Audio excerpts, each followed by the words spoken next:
যে ঈশ্বর, তার কোনো আকার হয় না, আমরা বহু জায়গায় পড়ছি যে তিনি নিরাকার ব্রহ্ম, তাহলে সেই ঈশ্বরকে কোনো মূর্তির মধ্যে দেখতে পাওয়া বা কোনো একটা পাথরের মূর্তিতে তাকে বেঁধে রাখা, মানে এটাই ঈশ্বরের মূর্তি, এটাই ঈশ্বরের রূপ, এটা সঠিক? নাকি সনাতন হিন্দু ধর্মের যেটা সর্বোচ্চ পর্যায়ে রয়েছে, নিরাকার নির্গুণ আর একটা আকার, তো নিরাকার নির্গুণ যে চিন্তা ভাবনা রয়েছে সেটা সঠিক, নাকি যেটা সাকার সগুণ ব্রহ্ম সেটা সঠিক?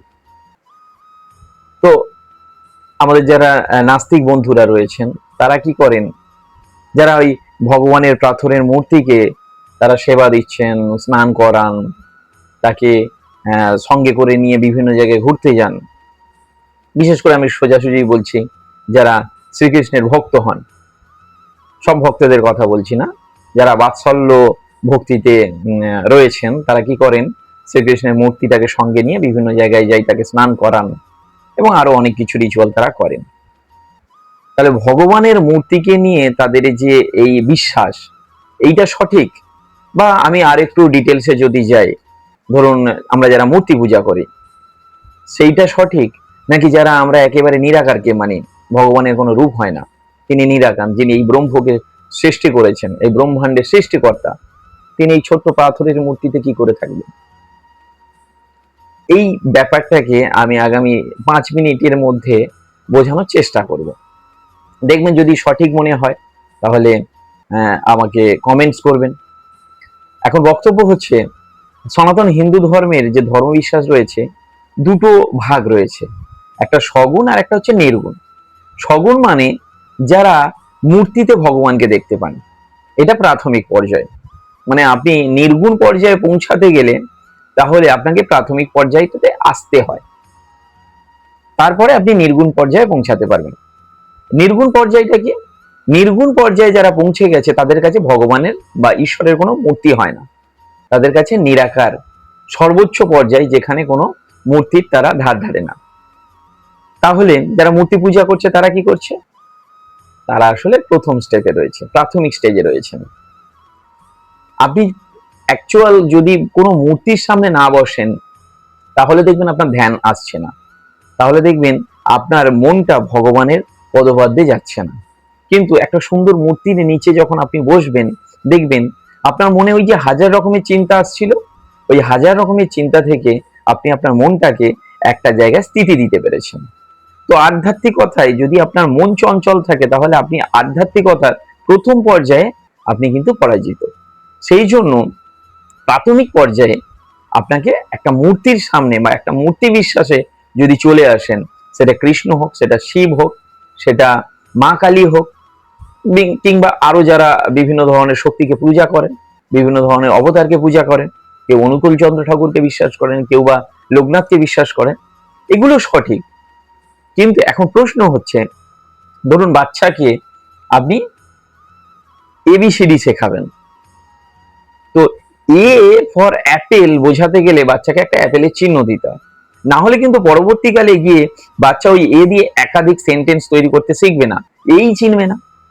তাহলে বোঝাতে গেলে এ ফর অ্যাপেল তার মনে রাখার জন্য তাকে একটা সিডি দেওয়া হচ্ছে। আমাদের লক্ষ্য হচ্ছে আমরা যাতে সর্বোচ্চ পর্যায়ে পৌঁছাতে পারি, আমাদের লক্ষ্য হচ্ছে আমরা সেই নির্গুণ ব্রহ্মকে যাতে বুঝতে পারি, তাকে চিনতে পারি, তাকে উপলব্ধি করতে পারি। এই পর্যায়ে পৌঁছাতে গেলে আপনাকে ওই এ ফর অ্যাপেল একটা মূর্তি দিয়ে বুঝতে হবে, একটা মূর্তি বা একটা ধারণার মধ্যে দিয়ে আপনাকে এগিয়ে যেতে হবে। ধর্ম মানে হচ্ছে যাকে ধারণ করা হয়, আর যাকে ধারণ করা হচ্ছে তাকে একটা ধারণার মধ্যে বেঁধে দেওয়া, এটা হচ্ছে আমাদের সাইকোলজিক্যাল বেনিফিটের জন্য।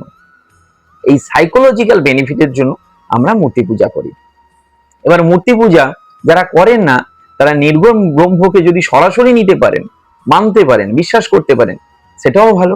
কিন্তু সেই জায়গায় পৌঁছানো আমাদের মতো মানুষের, যে বিশেষ করে আজকের দিনে খুব টাফ, আমাদের মন অত্যন্ত চঞ্চল, আমাদের মন একাধিক দিকে চলে যাচ্ছে, সেই জন্য একটা মূর্তি, একটা বিশ্বাস, একটা ধারাকে নিতে হয়।